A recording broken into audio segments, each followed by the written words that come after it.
কেতিয়াবা মোৰ মনত পৰে প্ৰথম যেতিয়া মই বিধায়ক হৈছিলোঁ আন্তঃগাঁথনি ঢেকিয়াজুলি টাউন এক বিতস্ত জৰ্জৰিত অৱস্থাত ইনফ্ৰাষ্ট্ৰাকচাৰবোৰ আছিল আৰু গৌৰৱে আমি ক'ব লাগিব যে যোৱা প্ৰায় 9.5 বছৰৰ ভাৰতীয় জনতা পাৰ্টিৰ কাৰ্যকাল আৰু 11 বছৰৰ কেন্দ্ৰ চৰকাৰৰ কাৰ্যকালত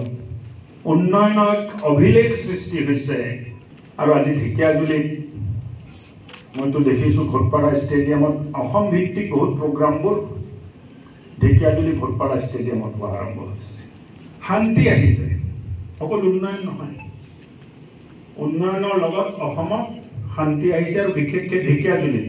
এটা সময় আছিল 8টা বজাত মানুহে ঘৰত সোমাই গৈছিল বটাচীপুৰ হগৰাজুলিৰ ফালে মানুহ 7টা বজাৰ পিছত যোৱাৰ সাহস কৰা নাছিল আন্ধাৰ হোৱাৰ পিছত কিন্তু আজি চাৰিওফালে শান্তি হৈ আছে উন্নয়নৰ কথা মানুহে চিন্তা কৰিছে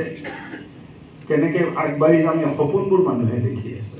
আৰু তাৰ কাৰণটো হ'ল ভাৰতীয় জনতা পাৰ্টি আৰু এই বুলি ভাৰতীয় জনতা পাৰ্টিৰ কাৰ্যকৰ্তা হিচাপে আমি গৌৰৱ বোধ কৰিব লাগে যে আমাৰ দলৰ চৰকাৰে অসমত এই পৰিৱৰ্তনটো আনিবলৈ সক্ষম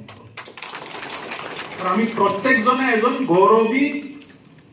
ভাৰতীয় জনতা পাৰ্টিৰ সদস্য হিচাপে বুকুত মৰম স্নেহ বেদনা লৈ ৰাইজৰ কাষত যাব লাগে দিনে ৰাতি আপোনালোকে কষ্ট কৰাৰ ফলত আজি হিতাধিকাৰীক যিখিনি আঁচনি দিব লাগে আঁচনিবোৰ দিবলৈ আমি সক্ষম হৈছোঁ অৰুণোদয় আঁচনিৰ সময়ত ঘৰে ঘৰে গাঁৱে গাঁৱে গাঁও সভা পাতিলে তাৰপিছত বহুতৰ ডিজিটেলাইজ নহ'ল ডিজিটেলাইজ কৰাৰ কাৰণে যোৱা 7 দিন মই দেখি আছোঁ যে দিনে ৰাতি ইমান গৰম থকাৰ সত্ত্বেও কেতিয়াবা বহুত গৰম থাকে কেতিয়াবা বহুত বৰষুণ থাকে তাৰ মাজতো আমাৰ কাৰ্যকৰ্তাই দুখীয়াক কেনেকৈ আমি চৰকাৰী সাহায্যটো আগবঢ়াব পাৰোঁ তাৰ কাৰণে আপোনালোকে দিনে ৰাতি কষ্ট কৰিছে আৰু আঁচনিবোৰ আপোনালোকে সফল কৰিছে দল এটা চলিবলৈ হ'লে